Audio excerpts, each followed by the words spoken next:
Assalamualaikum warahmatullahi wabarakatuh. Teman-teman, hari ini kita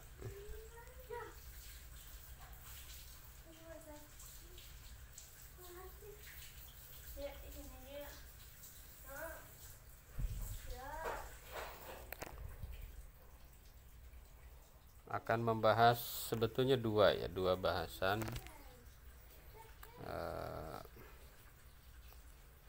Yang pertama adalah electronic learning,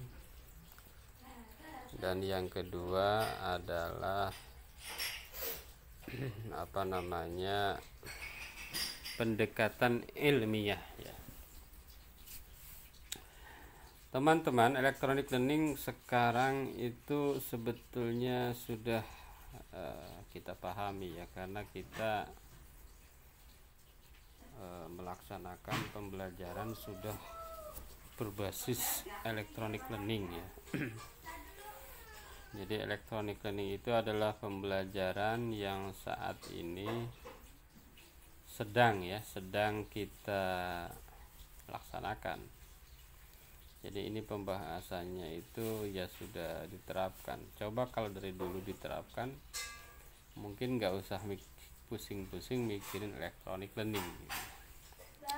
Setelah diterapkan, oh ternyata ini yang disebut dengan e-learning atau electronic learning.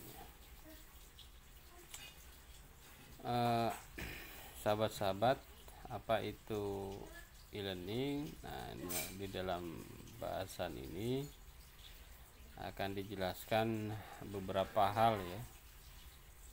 Yang pertama ada pengertian teknologi informasi.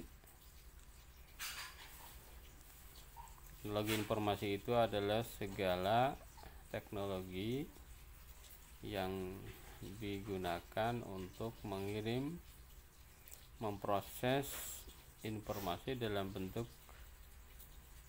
elektronik ya. Sekarang itu nggak aneh ya, mengirimkan informasi itu dalam bentuk tulisan, dalam bentuk suara ya, dalam bentuk gambar, dalam bentuk suara, gambar, dalam bentuk tulisan, gambar, dalam bentuk suara, gambar, tulisan bergerak. Nah, itu informasi yang dikirimkan melalui teknologi informasi ya.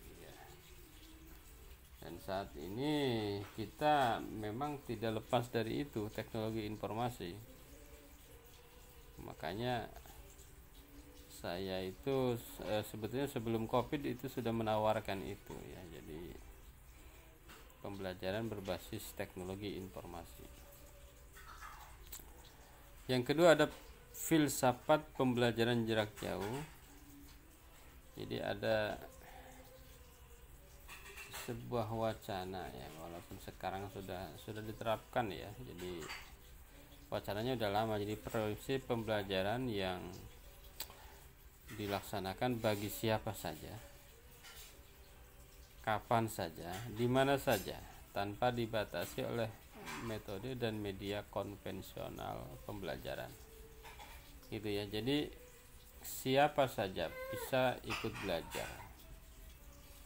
Misalnya Zoom, meskipun Zoom itu ada misalnya dibatasi ya, ada admin yang invite-nya nanti, tapi banyak Zoom yang tidak dibatasi juga gitu ya. Kapan saja. Kalau kapan saja itu ya, maaf tadi ada teknis ya. Jadi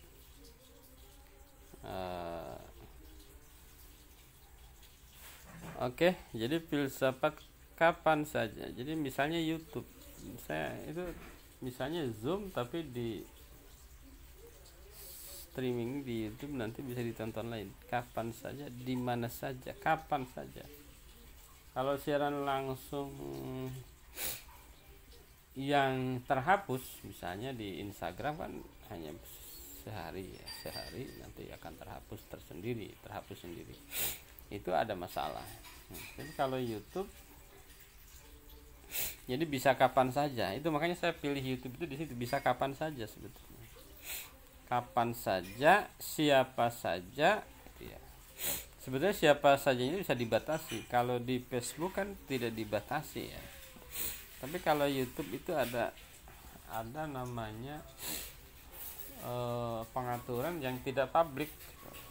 Hanya orang-orang, ada yang publik, ada tidak publik, ada individu. Jadi ketiga tidak publik hanya orang-orang yang memiliki alamat lengkapnya aja, URL-nya ya. Di mana saja gitu ya. Kalau siaran langsung bisa di mana saja, di YouTube juga bisa di mana saja. Maka kita pilih YouTube ya. Gitu.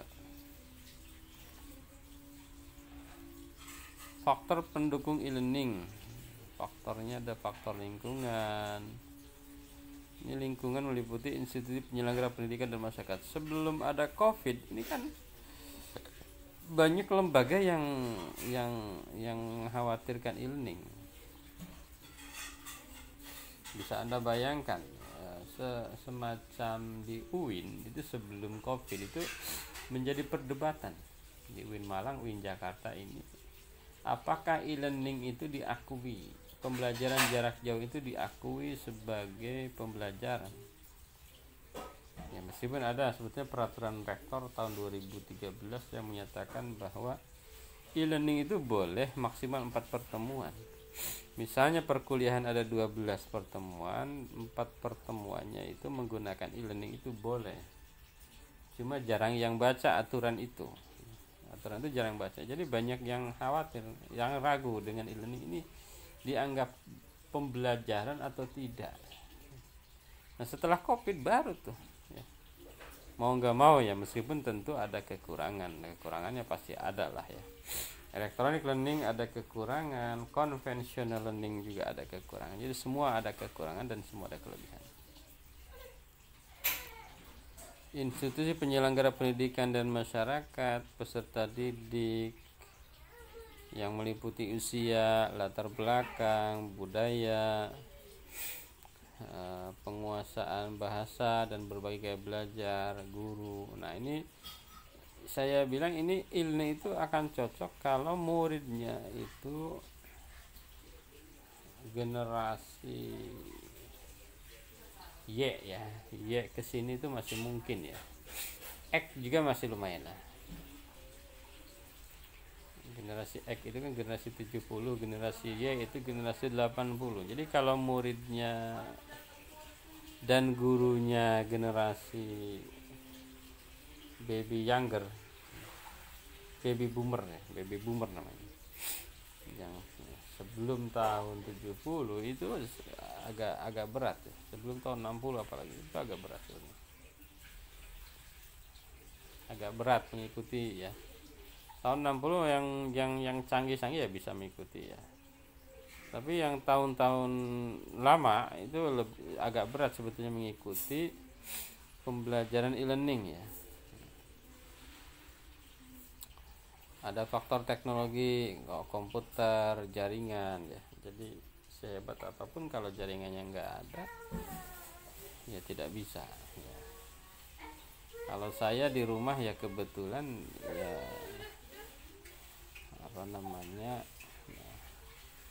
berlangganan wifi. Jadi e-learning bagi saya ini tidak menemukan masalah ya. Jadi mau pakai apapun nggak masalah, mau pakai Zoom misalnya ya, mau pakai apa saja nggak masalah. Cuma ini mahasiswanya nih ya, kalau pakai Zoom waduh nggak kuat. Kalau pakai satu lagi itu Zoom, ada Google itu ya, pokoknya yang aplikasi itu jadi nggak kuat di kuota ya. Kalau YouTube kan kalau belinya paket unlimited itu gratis sebulan tuh. Saya kemarin beli yang 80.000 M3 itu gratis YouTube itu sebulannya. Gitu ya kawan-kawan ya. Jadi saya pun ya alhamdulillah ini takdirnya ini sebelum covid kok saya ada pengen pengen berlangganan ya, karena di daerah saya sinyalnya agak kurang. Jadi dengan adanya covid nggak masalah, saya berlangganan sekitar akhir tahun 2019, covidnya awal 2020. Padahal dulu saya cukup menolak kehadiran wifi ini, nggak terlalu saya respon ya. Jadi ada pembelajaran jarak jauh ya. Itu ya.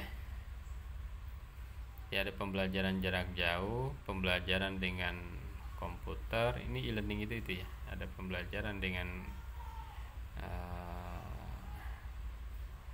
jarak jauh. Jadi e-learning itu ada yang maknanya pembelajaran jarak jauh, dua pembelajaran dengan komputer, dan komputer sekarang maknanya tidak hanya komputer yang gede itu. Komputer ya HP itu udah komputer gitu lah. Pembelajaran formal vs informal, ketika kita PJJ ya pakaian pun mungkin nggak seformal biasanya. Pembelajaran ditunjang oleh ahli di bidang masing-masing. Ini kalau saat ini, kalau dulu ya butuh ahli, kalau sekarang mungkin nggak terlalu. Tapi kalau pelakunya mereka yang sudah usia lanjut, ya mungkin harus butuh bantuan, mungkin anaknya ya, mungkin cucunya ya, dan lain-lain. Ada beberapa filsafat yang mendasari e-learning ya. Ini yang disampaikan oleh Rusdi Ahmad Tuaimah. Yang pertama, memberi kesempatan kepada siapapun yang ingin belajar tanpa dibatasi ruang dan waktu. Jadi e-learning itu ya. Yang kedua, fleksibilitas dalam interaksi pembelajaran. Yang ketiga, susunan kurikulum disesuaikan sendiri oleh pembelajar. Jadi kalau ada YouTube-nya, kalau ada aplikasi, itu sebetulnya pembelajar bisa mana dulu yang akan dia buka. Misalnya ada pembahasan tentang ABCD, mana dulu yang akan dia buka. Kan kadang-kadang pemakalah juga suka misal bertiga ya, ada tiga YouTube. Mana dulu dia yang mau dibuka, ya terserah dia, terserah pembelajar, membebaskan peserta didik memilih media yang sesuai dengan pekerjaan dan tempat masing-masing. Itu ya, misalnya ada di YouTube, ada di ada di Facebook. Zoom itu di streamingnya kan bisa dua biasanya, atau di mana saja ya. Nah, bisa memilih yang mana yang dia lebih mudah memenuhi kebutuhan masyarakat yang berbeda kurikulum dan berkontribusi memperbaiki pembelajaran konvensional. Jadi pembelajaran konvensional itu kan ada juga kelemahan. Ya kelebihannya ada, tapi kelemahan juga ada. Misalnya guru besar yang sangat sibuk itu dia diundang di mana-mana. Ketika misalnya ngajar di Jakarta, diundang ke Surabaya, pembelajaran jangan berhenti, maka bisa menggunakan e-learning. Ya, hakikat teknologi informasi saya kira sudah paham lah. Ya, pembelajaran melalui IT ya, itu kan teori pendukung.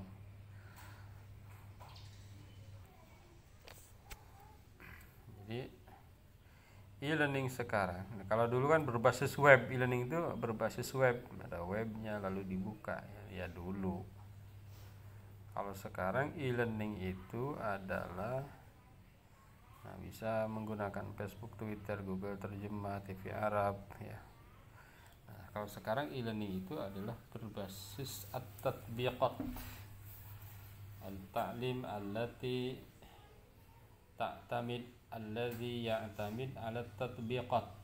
Jadi pembelajaran yang berbasis aplikasi.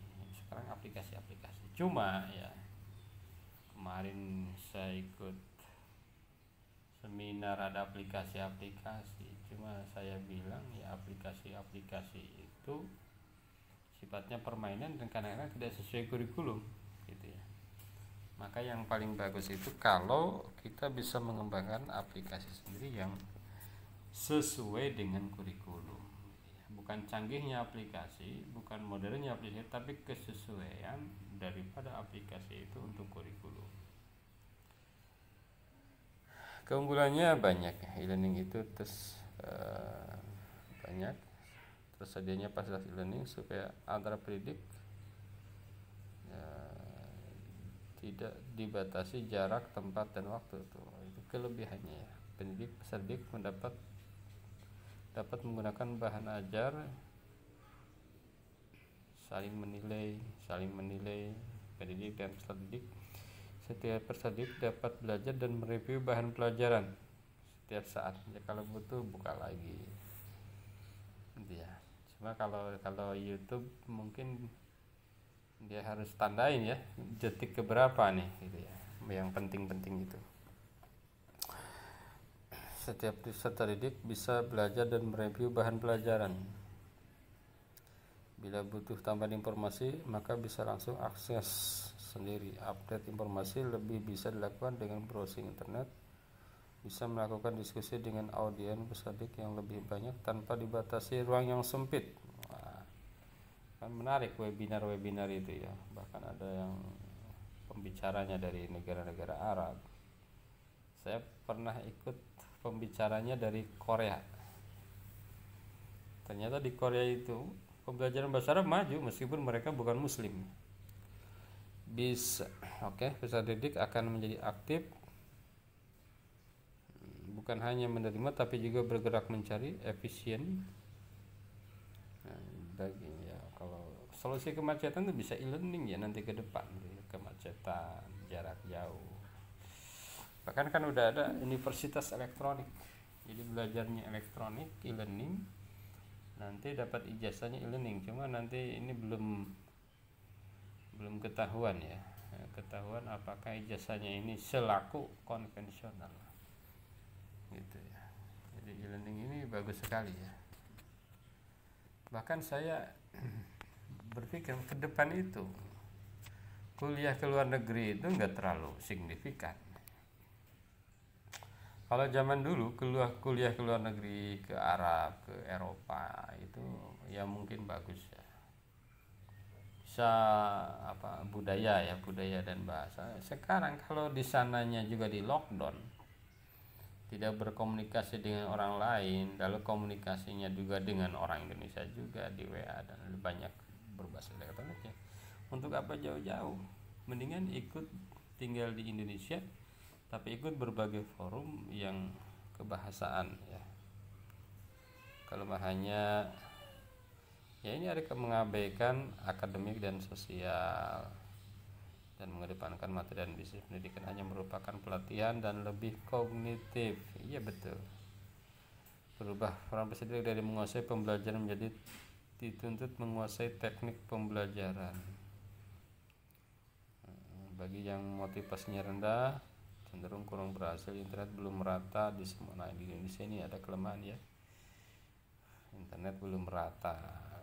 Jangan kan di kampung-kampung ya, di kota aja ya masih banyak yang kesulitan. Banyak sekolah yang gurunya masih lemah dalam banyak. Mau buka laptop aja bingung, mau matiin laptop bingung ya. Kurangnya teknisi yang ahli dalam komputer dan jaringan internet. Ini PBA ini biasanya orangnya kreatif ya. Jadi nggak apa-apa. Jadi walaupun kita PBA menguasai cara dulu mah install, canggih banget, udah bisa install itu dulu canggih ya. Kalau sekarang ya bisa internet, bisa desainer, desain. Nah, itu kan sangat dibutuhkan ya. Dan itu semua bisa dipelajari melalui tinggal maunya ya, tinggal fokus kemana itu bisa dipelajari. Membuat gambar, membuat apapun itu ada di YouTube-nya kan, banyak ahli-ahli bidang itu yang membuat di YouTube dan itu bisa dimanfaatkan oleh kita. Itu pembahasan mengenai electronic learning. Yang kedua adalah pendekatan saintifik ya. karena di buku saya belum masuk ya, sebetulnya kayaknya sudah ada, cuma belum saya masukkan. Sudah ada di laptop ya, tapi nanti kita cari ya. Yang penting konsepnya ya. Apa itu pendekatan saintifik? Ingat, kita harus ingat pendekatan itu adalah sudut pandang, keyakinan kita, akidah kita mengenai pembelajaran. Pendekatan saintifik ini atau pendekatan ilmiah, al-madkhal al-ilmi, adalah pendekatan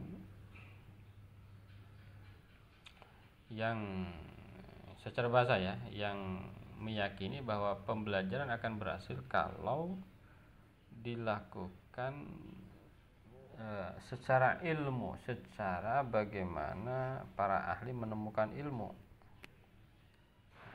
Dalam definisinya nih, pendekatan saintifik adalah proses pembelajaran yang dirancang sedemikian rupa agar peserta didik secara aktif mengkonstruk konsep hukum atau prinsip, mengkonstruk konsep hukum atau prinsip. Jadi peserta didik membentuk sendiri, menemukan sendiri seperti para ahli. Jadi pembelajaran yang tidak membeyok, pembelajaran yang diarahkan menemukan sendiri, membentuk sendiri konsep hukum atau prinsip melalui tahapan-tahapan, ya kan, mengamati. Ini kenapa? Jadi mengamati, merumuskan masalah, mengajukan hipotesis, menganalisis data, menarik kesimpulan, mengkomunikasi, gitu ya. Nah, makanya ada 5M kan di dalam langkah-langkahnya. 1, mengamati. Jadi para ilmuwan dalam menemukan ilmu, ya misalnya ilmuwan nahwu, kenapa mereka bisa menemukan ismu misalnya bisa menemukan kalimat, kata itu ada harfun wa ismun wa fi'lun, itu dari hasil mengamati. Mengamati itu ada 2 kan, membaca dan menyimak. Makanya membaca dan menyimak, membaca teks dan menyimak percakapan orang Arab, dan dulu dibatasi sampai abad ke-2 Hijriah di perkotaan, di pedesaan, di kampung-kampung sampai abad ke-4. Itu hasil pengamatan, maka dirumuskan berbagai kaidah, dirumuskan berbagai definisi ya, gitu, definisi yang ada dalam nahwu, dalam shorof, dalam balaghah dan lain sebagainya. Itu jadi langkah-langkahnya ada 5M. 1, mengamati, gitu ya. 2, bertanya. Bisa mengamatinya diperbanyak tuh, mengamati. Misalnya video, mengamati lagi sampai 5 kali baru bertanya, iya kan?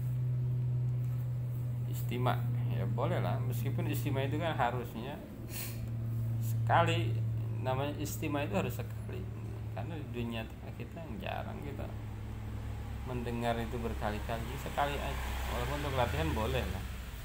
Istima, menyimak, mengamati, diulang-ulang oleh kita, baru kemudian bertanya. Mengamati, menanya, mencoba.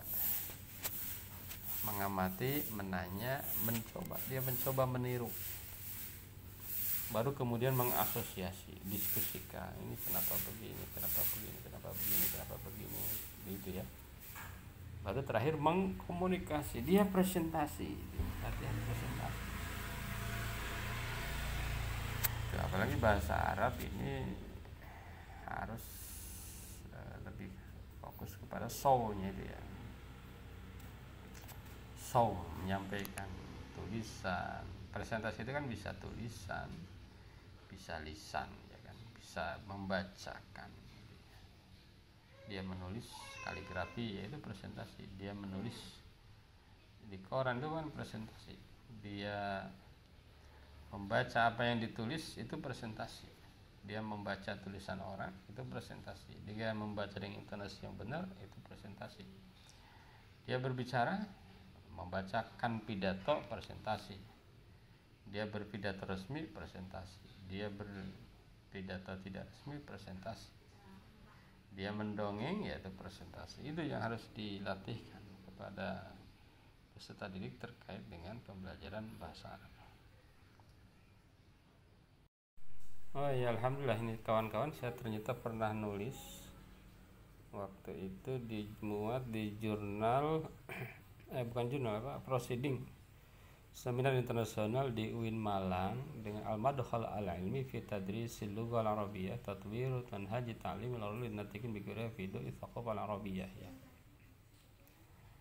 Jadi pendekatan ilmiah dalam pembelajaran bahasa Arab ya.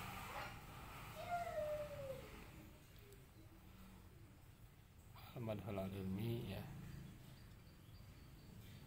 Coba ya. Oke. Kita lihat di tahun 2015 nih.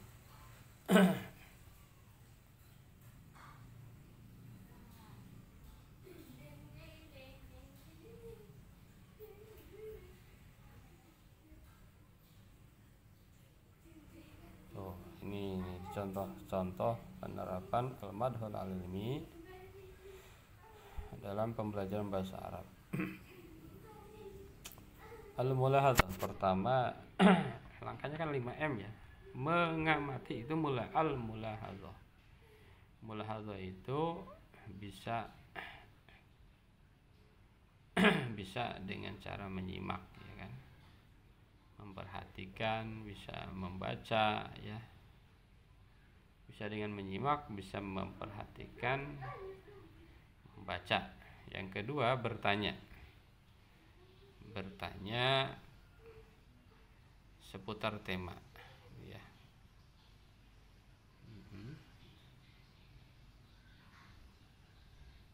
Bertanya lalu menjawab. Yang ketiga, al-mulahadzah taqdim usul at-tafkir al-mantiqi at-tajribah. At-tafkir al-mantiqi, berpikir logis ya, memikirkan apa yang didengar, apa yang telah ditanyakan, apa jawaban dari pertanyaan gitu ya. At-tafkir al-mantiqi at-tajribah, uji coba ya. Uji coba, langkah-langkah uji coba, mencoba itu ya betul ya. At-tafkir, berpikir, al-mantiqi, berpikir rasional ya. Baru kemudian mencoba, muqaranah, mencoba. Baru yang kelima, wad'us syabakat awit tadris at-ta'awun, membuat jaringan, jejaring atau kerjasama dalam kelompok gitu ya.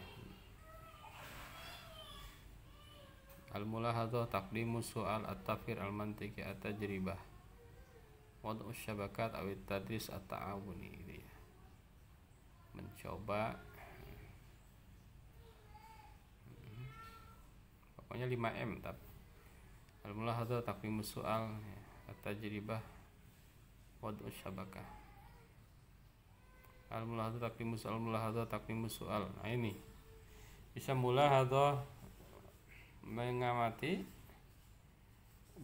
menanya, mengamati lagi, menanya lagi, mengamati lagi itu. Jadi tidak harus 5M itu berurut, mengamati, bertanya, mengamati gitu.